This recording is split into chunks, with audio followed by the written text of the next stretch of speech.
Hey, everybody. I hope you are doing great. It is a wonderful start to 2024. We've had freezing weather and we're going to be in the single digits next week. So hopefully you are not going to be experiencing that crazy weather like we are. We started out losing power a couple days ago from the heavy winds, and it's just been a fun ride with our weather, but that's what we always have here in Texas. I always say we have three seasons. We have hot, cold, and then we go right back to hot. So that said, what we are looking forward to are all the other things to come in 2024. And it's a big year. I've been talking about it for a while. We've got an election upcoming. We've got a lot of changes that are happening in the lending kind of world and really in just how the government looks at lending. And I think there's going to be some changes with mortgage-backed securities and a whole bunch of other things. So all of that said, these types of years present great opportunity, but also a lot of volatility. So, what we're going to start with in our series, this is a three-part series for those of you who don't know. Today, what we're going to be talking about is setting attainable goals. How are you going to get started to get where you want to get? And so, we're going to talk about some of the lingo. We're going to talk about the importance of location and where you're buying property and what that process of the first purchase is. But also, we're just going to talk about kind of what it is to start motivating yourself, to start planning, to start preparing, because these are all the very important things as you start or expand or start a new part of any real estate investing journey. As always, we're going to request no audio or video recording, but this webinar and the whole series will be posted to our YouTube channel. That may be where you're watching this now. We have expanded our property tour dates for this year. We have had such good success with these tours, and so many of them actually have been selling out that we have moved to twice a month. And so we have a ton of new dates added, and we've added a couple weekend tours to better serve those who can't come on a Friday. So you can scan these QR codes, or of course you can go to our website, and each tour is going to be doing a little bit different areas, but the goal is it's all showing you the areas where we're building our wealth, where we've built our portfolio, where our fund has built its portfolio, and why we feel so strongly about these areas and what makes them unique, and where you can take that type of situation back to identify other markets that will be a great fit for you. We're starting something new and fun called Trivia Thursday. That's going to be starting tomorrow. And what you'll do is you'll leave a comment with your question for a chance to win free access to one of our mastermind events. We actually have one upcoming in April. And so that will be our first one that will have that free opportunity. All you have to do is leave a comment on one of our social medias and ask a question. Ask a question that we can answer, something that we'll either answer live in a video or answer through some type of webinar on our big stuff that we're doing this year with all of these webinars and classes. I encourage you, as always, to join our mailing list. It's going to let you know first about upcoming events and exclusive deals on masterminds, in-person consult calls, events, things like that, masterminds. Also, it's going to remind you when webinars are upcoming and other things that we're doing. We're about to start our monthly meetup group here in North Texas, and so it'll keep you up to date about that as well. So if you're not on our mailing list, I highly encourage you to do that. And then our next spring event is going to be coming up, and that will be in April. So we'll have our big property bus tour. We're going to have the spring mixer at our home, and then that in-person mastermind that I mentioned. So there'll be more information upcoming about that. If you haven't received information on the events, we have started mailing that stuff out. Feel free to reach out and we can send that information over to you. So part one is today. Part two is going to be on the 24th of January, and part three is going to be on the 7th of February. These are all going to be at 12 Central, and these are all virtual. As always, before I begin, everything I'm going to talk about today is based on my best guess and judgment based on years of owning a real estate investment and property management company, and also being an investor, manager, operator myself. Of course, I have no crystal ball. It is truly what I believe is happening, will happen, and is foreshadowed based on past economic data. But all real estate is subject to potential risk and loss of investment. And so we are one tool in your toolbox. We help connect you with others who can guide you on your journey. And our goal is to help you develop a plan and an investment strategy that's going to work for you. And remember, what works for one person may not work for another. So just because it worked for me doesn't mean it's going to work for you. Our goal is to educate you first and foremost so that you can be charged to go out in the world, in the investment world, in the real estate world, and be comfortable in what you're doing, be knowledgeable in what you're doing, and develop a strategy that is going to help you get to the point that you are looking to get to. And that's a great place to start, because one of my favorite quotes: you are never too old to set another goal or to dream a new dream. I can't tell you how many people call me who are past retirement and say, well, aren't I too old to start doing this? How do I do this? I'm 70, I'm 60, I'm 80. I've had clients that are almost 90. And the truth is, we're never too old to start something new. We're never too old to dream, and we're never too old to have some new thing that we want to do. Michael came to me, I don't know, maybe 10 years ago and wanted to go to police academy and go be a volunteer police officer. You're never too old to have some new passion, some new hobby. He came to me again a few years ago and said he wanted to run for city council. And now he's come to me again, wants to run for something else. And so at the end of the day, we all have new dreams, all have things we want to do. I personally sit on Facebook and watch baking videos of how to make these lavish decorative cakes. Have I actually attempted one yet? Not quite. However, at the end of the day, we all can have something that we want to learn, something that we want to do, and age is certainly not a factor in that. In fact, some of my most successful investors didn't start until they were past environment of retirement. And that's huge because at the end of the day, retirement is not the end of your life. Retirement is just the beginning of a new phase. So number one, we're going to talk about setting goals. Very important. Don't ever jump in until you've made your plan, you've made your goals, you've decided what it is you're doing and why you want to do it and how you're going to do it. That includes where you're going to invest. And then finally, understanding the lingo so that you can do it successfully. So a little bit about me, if we have any newbies here, which based on the number of people, I think we do. I have about a $40 million real estate portfolio with my husband, Michael. We're middle school sweethearts. We own many businesses. My largest company is a property management company. We're in our 18th year. I also have a real estate investment fund. I have a myriad of other companies. I have a repair company, investment holding companies, all sorts of stuff. But the bottom line is everything I do is something to do with real estate and always has been. I speak all over the US, radio, TV, teaching people how to do what we've done and why what we do is different, why our market is different. We are both born and raised in Dallas, Fort Worth, and so we truly have a very good handle on what our market is doing, and we've been, blessed enough to see those changes happening. And then on a personal note, we do have 4 adopted children and a whole bunch of adopted animals. I'll show you a picture of that in just a moment. So our journey truly started at 18. We bought our first home. And we got into real estate immediately after that. It was actually the process of buying that home that got us into real estate because we were so unhappy with it. We had that home for many years, adopted our first child, wanted to go back to adopt a couple more children. And so we bought a new, larger home that would accommodate that. And so in 2011, we actually turned our first home into a rental property. Now, by this point, we'd already been helping investors for many, many years. So we're talking 5 years of working with investors by this point. But, A, we were young, and B, we were busy. And so I think that's something that a lot of people can resonate with. Getting busy often gets in the way of fulfilling the things that we dream about or the things that we should be doing. You jump forward to this past year, we actually started purchasing land here in McKinney. We bought 35 acres and we just completed construction and moved into our dream home. And our dream home consists of a lot of land, our beautiful home and guest house where our son comes in from the Army to stay with us, which is wonderful, and a whole lot of rescue animals. And so one of the things that Michael has always wanted is land. We originally had just a regular lot, then we went and got an acre lot. That wasn't big enough, went and got a new home with 2 acres, and that wasn't enough. And so this time I think he's got it covered. Although he's already talking about buying neighbors out, so we'll see where we end up. But there's just something about, again, building a dream, working towards it. You're not always going to go from step 1 to step 10. There's steps along the way. It's about knowing that you're going to get there and that you're going to have a plan to get you there.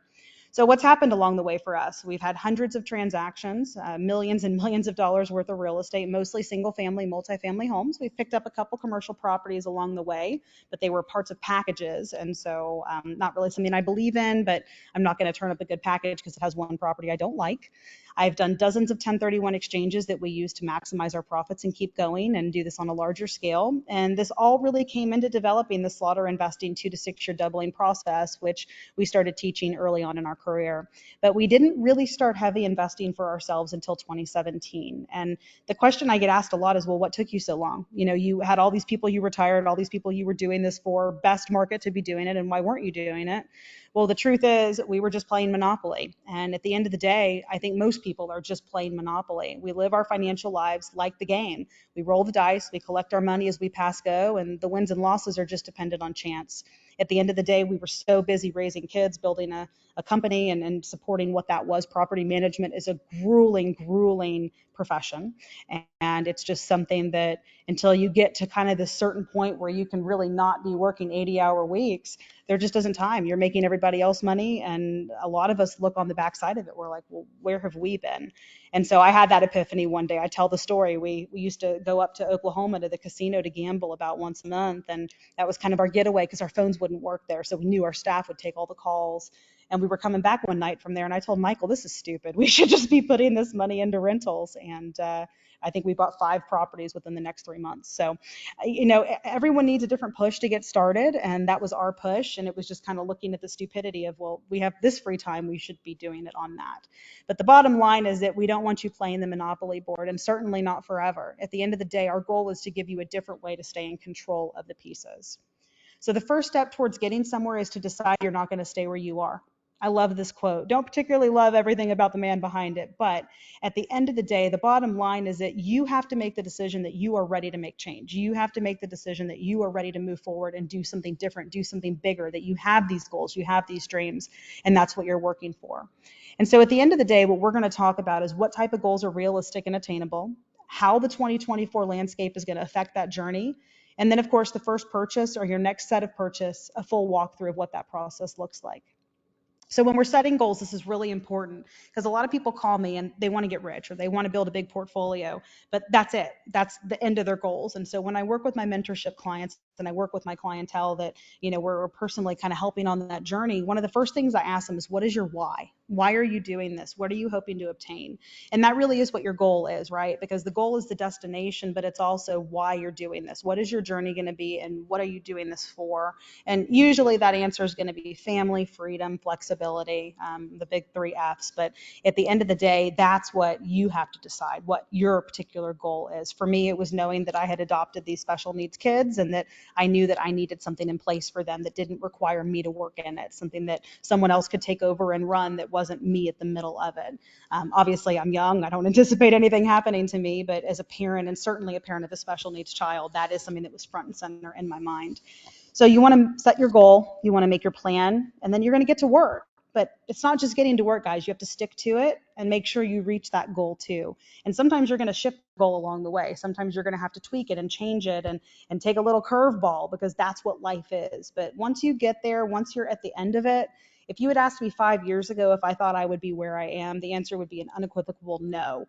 5 years ago, I was still working 80-hour weeks. I was still focusing so much on getting kids stable and graduated and out of the house. And here I am now where I spend most of my time overlooking 35 acres, enjoying my time buying houses remotely. So it's a very, very different thing when you look back. But at the end of the day, you're not going to get to look back if you're not moving forward. So when we look at a goal, it really is the result or achievement towards which effort is directed. That's your aim, that's your end. So my goal was clear, beginning a real estate journey. The question is, what is your goal? So in my mind, what the quality of a good goal is it something ambitious? So something like, I'm going to change my career to real estate profession in order to build wealth. It's something that's attainable. I'm going to close on at least one property in North Texas in the first 6 months of the year. I'm going to buy one duplex in the next 18 months. I am going to, in the next 2 years, own 5 houses. Something that's attainable. But it's also something that's specific, very, very important, because if you leave your goal too open-ended, you're going to walk in circles around it. So something like, I'm going to work at least 50% of my working hours in real estate throughout the year. And this is a really important one because as you start investing in real estate, getting that real estate professional status at 15 hours a week, really, really important. And I want to encourage you, always dream big. Even if you're not going to get to big today or tomorrow or next year, dream big because you will get there, especially if you are committed, you are consistent, and you are confident in what you are doing. You want to set a goal that is big enough that in the process of achieving it, you become someone worth becoming. This is really important because this is not just about getting rich. Some of you have heard me tell this story before, but if someone gets on the phone with me and I ask them what their why is and their why is to get rich, I tell them I'm not the right fit. Because at the end of the day, that's not my goal for anyone. My goal is not to get you rich. My goal is to get you fulfilled, happy, stable, consistent. Those are the goals. The goals have to be something that is bigger than just you, something that's bigger. And you don't have to have a family to have something bigger than just you. Michael was at an event a few days ago and was talking with someone who he was in his 50s and his wife had passed away from cancer. and he was kind of aimless, didn't know what he wanted to do with himself. And so he went and joined the Ukraine army, and he's now going back and forth fighting in Ukraine. Everyone can have a why. It doesn't have to be for someone else. It doesn't have to be something massive either. It just has to be something that is enriching for yourself or for others. So really important. Don't think about it as getting rich. Think about it as, I'm going to do this. I'm going to do that. I'm going to better this. And you want to break down your big goals, really important. So a big goal might be making millions of dollars and have financial freedom. Your smaller steps are really where you need to focus. So that's like investing in your education, learning about the areas that you want to invest in or that make sense to invest in. Read books on others' successes, others' models, others' journeys. And then, of course, you have to get started by making a purchase. A lot of people sit on the sidelines for a long time, and then they look back and they're like, well, I should have done this 10 years ago. And sometimes they say, well, I should have done this 10 years ago, so I'm just not going to do it. But the second best time is always now. And there is a difference between goals and dreams, guys. There is a difference. So a goal is something that you're working on every day, something that you're measuring, something that's based on action. A dream is something that really doesn't have concrete steps towards achieving. It's something that's a wish or a hope, and it's really based on thought. And so a goal is something that's very easy to attain, create a path to obtain. A dream is something that often just gets stuck sitting there. Goals are what help you achieve your dreams, but dreams have to become goals in order to become reality. Now, what's realistic? It's realistic to believe that you can buy a property, at least one. It's realistic to believe that you can become a real estate professional. It's realistic that you can be educated and advance yourself with education to better yourself in the real estate world. And it is realistic that you can start that 2 to 6 year doubling process. And we're going to talk a lot more about that in year 2. You don't have to start with goal day 1. Well, I want to get to 10 million, but I only have $100,000. Your goal should be, I want to put my $100,000 to the best use I can. And that's where that 2 to 6 year model is so important, because it lets that 100,000 become a lot more and work like more. So you want to keep up with your goals. You want to set milestones for each of your goals and always have a further one on the horizon. Always have something bigger to obtain to, something that you're looking for. Don't get to the end and be like, okay, I did it, I'm done. That's not how life works. You want to make sure you're reassessing and continuing to pursue goals regularly, daily if possible. It's important to set metrics for yourself in all goals, even the ones that don't quite seem quantifiable. And one thing I do want to always remind you, always be thankful, always be cognizant of the blessings and the gifts that we've been given, because at the end of the day, all of these goals come to completion because of the hard work that we do and what life allows us. And so I'm a big, big believer that being thankful and giving back comes back tenfold in success. Now, the ways that I recommend you track progress: journaling. My favorite is spreadsheets. Anyone who knows me knows that I have hundreds and hundreds of spreadsheets I use on a weekly basis. Phone apps, lots of ways to track. And then finally, whiteboarding. Some people call this vision boarding, but this is one of the ways that I see people have the most success. For me, I'm not a vision board person. I'm not a kind of a visual artsy person. I'm a very black and white numbers person, so I build spreadsheets. But most of my clients have huge success with vision boards, and so I would encourage you to try that. The value of a vision board is that it helps you really stay focused, and it shifts your mindset to really understanding where you came from and where you've come, and helps you really be able to visualize your growth. Now, the 2024 landscape is interesting. So nationwide prices are up about 0.8%. Some areas up a lot more. Of course, the areas we work are up more than that. Construction's up about 42%, still down significantly over what we need. And rates have come down to an average of just under 7%. What we expect now is huge, huge gains in 2024. So as you can see with inflation, things have really started to cool off. The core CPI and the core PCE has come way down, way, way, way down. And year over year, everything's been revised even lower. So we really are getting back to where we want to be. And when we look at really what kind of has been happening with the target and what we've been seeing, not only on a 6-month basis, but also year over year, we're there. We're where we need to be, especially when you see some of these adjusted numbers and you take out oil and gas. We've been there for a while. I mean, oil and gas was driving 50% of what was left to try to come down from that 3.94% back down to 2. But we're where we need to be. And that's why you're hearing the Fed come out and start talking about cuts. And what we've seen is that mortgage rates have come up, but they're starting to come down, and they're continuing to come down. And remember what I've been talking about. They don't have to come all the way back down low for the market to go crazy. We're already seeing what's happening by just a small reduction. 14 million home buyers on the sidelines, about 25% of renters, somewhere between, depending on where you are, about 12 to 25% of renters can qualify to buy a home.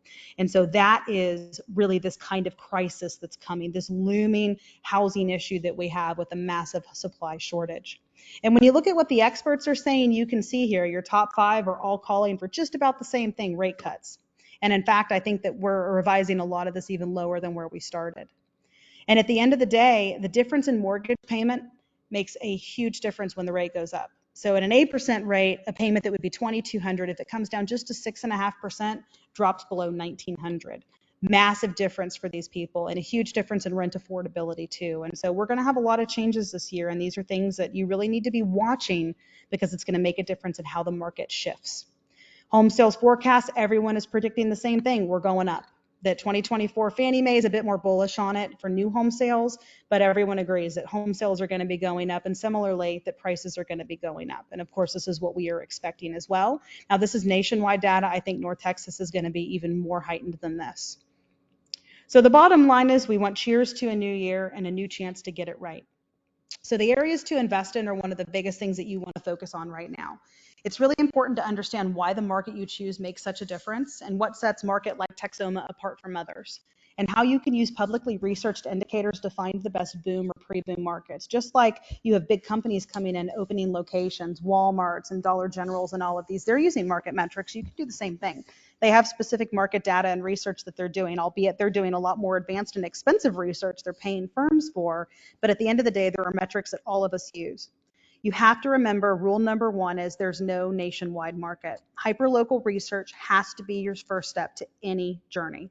Just because something's doing well in one area doesn't mean everywhere else is. No two metros are the same. Every area has different employers and employment diversification, airport access, landlord laws, highway access, relocation trends, lending availability, suburb layouts, lease forms, business regulations, income taxes, property taxes. The list goes on and on and on. At the end of the day, the real estate market boils down to supply and demand. And when we have these housing shortages, that is the biggest thing that you're going to see at play. And this housing shortage, like I've been talking about for years, it's 50 years in the making. This is not a new problem. This has been going on, and entry-level homes are only getting more and more scarce. If you look at the home start numbers, you'll see here that we are barely above where we were in 2005, 2006. In some areas, we're actually even below where that is. So we've hit new highs, but we're starting at the same level as '05 when the city was like half as big. And the other problem is a lot of these builders are not able to build like they want to because of where interest rates are in their build lines. And so we have a major housing shortage, and it's only getting worse because of the influx. So there's a shortage they anticipate of about 85,000 homes. Our population grew about 21% between 2010 and 2020, but housing grew less than 16%. In 2022, we only started about 48,700 homes. That was down 16% from 2021. And although we started to ramp up in 23, rates went crazy and then everything plummeted. And permits were down as of December 22 before rates went insane, already down 34%. So we've got a major problem here. And although DFW is doing amazing, of course, we were just ranked among the top markets to watch in 2024, second largest market with the most pent-up housing demand. Homes are on the market an average of about 25 days. First-time home buyers are about 31% of new homes, and single-family construction, like I said, is up about 42%, still way down. So again, number two market in the country for pent-up housing demand. Job growth is 4.3% from September year over year, and about, like I said, 21.5% of renters here in our market can afford to buy a medium-priced home. And so this is really important. That's how many buyers are going to return back to the buying market that are not going to make that mistake again if rates come down to 6.5, and we are almost there. Of course, U-Haul, again, we were the top growth state, more people coming here than anywhere else. And I love number 50 there, California. We are seeing a mass exodus from a lot of these other states that are not business-friendly climates and very expensive to live and operate in. And of course, that's where Texas really stands out. Texoma's tech future is huge too. You know, we had all this happening with Texas Instruments and Finisar, Globotech, all of this. Well, now we've actually been named one of the chip hubs, one of the 31 hubs designated. So now there's access to a whole lot more money that is now available for these companies, and the Texas chip money from their consortium that they created as well. So on the national level, there was $280 billion in federal funding that was available. On the state level, there's now $1.4 billion, and now we also have one of 31 of your manufacturing centers is us. So lots of things happening in this Texoma area that make it attractive. These are the types of things you want to be looking for. Massive employment growth, massive money influx, small population, all those metrics that we look for when we're trying to find a boom market. So Texas Instruments has their 4 new factories, $30 billion investment, almost $300 million in tax revenue, and their first plant's going to be open in a year. Globotech, same thing, $5 billion investment, over 1,500 jobs, over 200 and something million in tax revenue. And then as soon as those two projects are starting to wind down, IIVI is doing their $3 billion expansion that's going to start construction in 2025. In addition to that, we've got median selling prices in Grayson County is 61% above pre-pandemic prices. And because of the tech sector boom in this area, the population is expected to double of both Sherman and Denison in the next 10 years. Education initiatives are happening all over to start to support these jobs that are coming on board, not only at the high school level with Sherman, but also at the college level, like the North Texas Semiconductor Institute. And they're partnering with all these STEM programs throughout because they have to train these people somewhere. They can't just bring everyone here from California and New York. We have to be training people to take these jobs. And of course, tons of developments happening too. And this is all things that are new, things that are ongoing, and things that we are not even beginning to reap and see the benefits of. So you've got your tech hub, of course, you've got the mall expansion, the $20 million venture that's going to take Sherman's Mall and revitalize it, bringing in Dillard's, Burlington's. Workforce Solutions Texoma just got a $300,000 grant. The big airport expansion at North Texas Regional Airport, they just got a $4 million grant. The Sherman Beach Club, the lagoon construction starting now, it'll be done in the next 2 years. And then the $142 million project extension of US 75. And this is before we start talking about the one neighborhood in Denison, the huge master plan community, that neighborhood alone is going to double the population.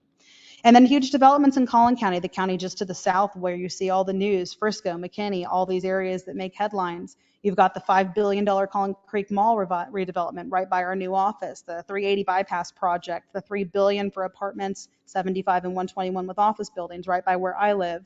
The Dallas North Tollway is now going to extend all the way through Prosper and Salina towards Oklahoma.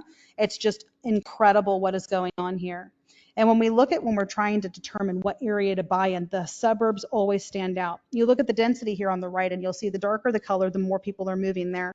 The suburbs are where it's at, especially the Northeast where I focus. But at the end of the day, the suburbs are where the density is happening because that's where people want to live. Why go move in the city when you have a market and a metro like DFW that doesn't require that? These burbs have newer infrastructure, a bigger percentage of newer homes, a lower price point, higher demand relative to inner cities because of availability or lack thereof. Reduced crime rates over the inner cities, huge target for employers because of lower cost to operate. And also it feels more residential, less concrete jungle, those big backyards people here want. So what are we looking for in these markets that we are scoping? Lack of apartments, minimal anchor stores, located close to a highway next to a busy area. We generally want to be one county out. Extended stay 2 to 3 star hotels coming in, manufacturing jobs with expansions, and 20 minutes or less to major employment centers. Now, those boom market indicators that we talk about, you want to see lots of open land between where we are and the next suburb because we grow suburb to suburb. We want massive population growth happening. We want major employment centers nearby in the city as well, but also drivable to main metro employment centers. Have to have infrastructure growth. If you buy in the middle of the city, they have enough gas stations, they have enough grocery stores. We want to be in areas where they have to keep growing, so we know that area is going to continue to revitalize and build. We want rent growth. We want home price appreciation.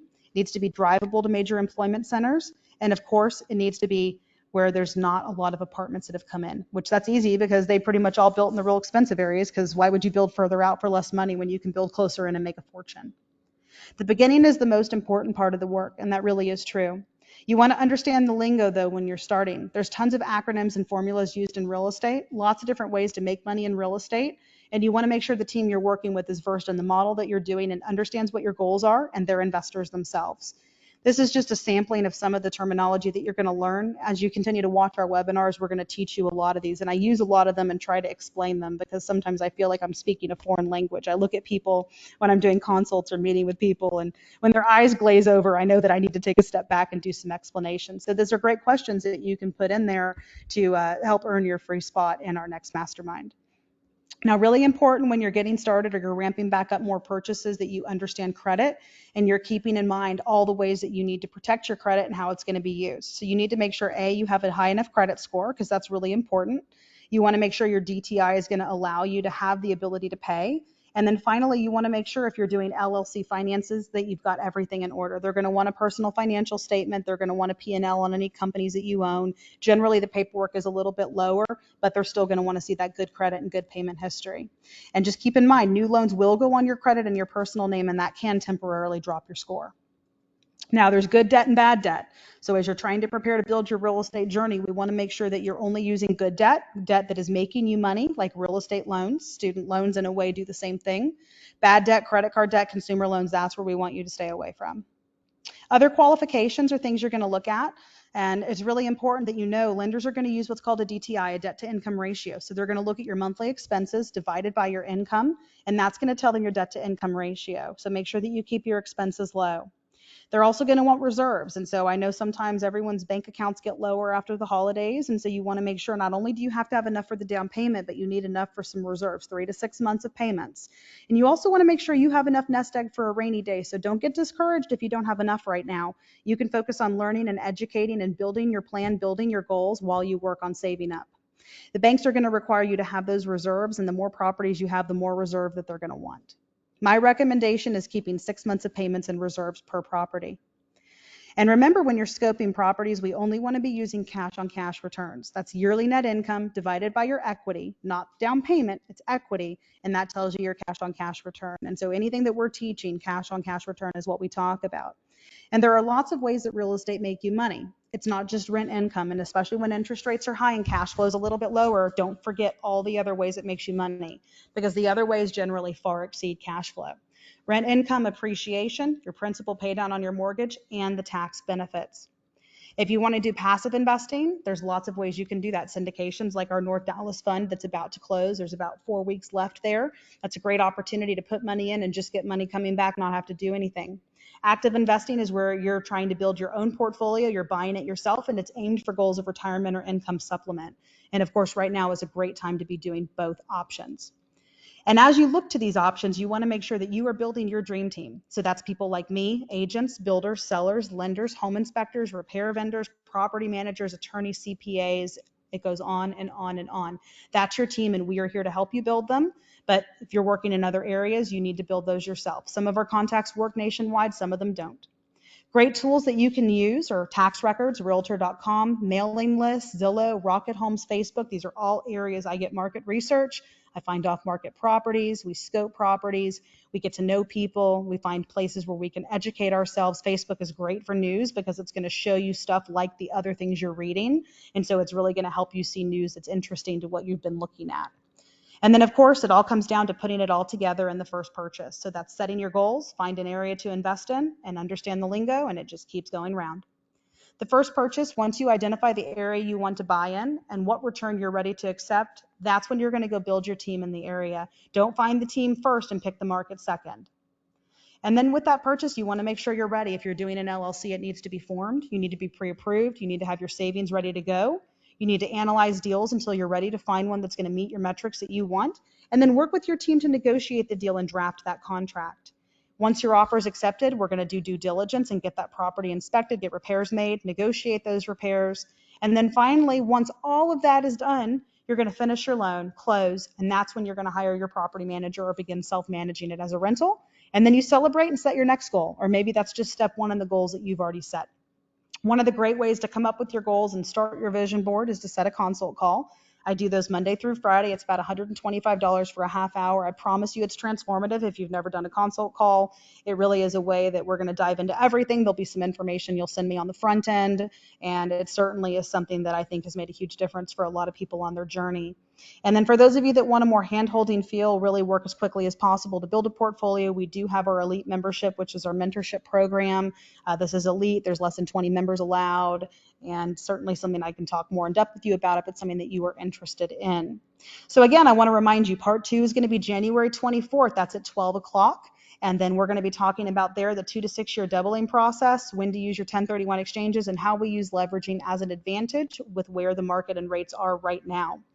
And then part 3, we're going to talk about predictions for the market this year, the evolving mortgage and rate impact, and expanding your goals into 2025 and beyond. That'll be February 7th at 12 p.m. Please stay and follow us on social media for all of our upcoming events. You can find all of our podcasts online. You can use these QR codes or visit our website anytime, slaughterinvesting.com. I hope you've joined our texting list to stay up to date. And I want to end with, make sure that you be at war with your vices, at peace with your neighbors, and let every new year find you a better man. Thanks so much for watching. Hope you have a wonderful 2024. Thank you so much for being a part of Slaughter Investing and our family, and I'll see you soon.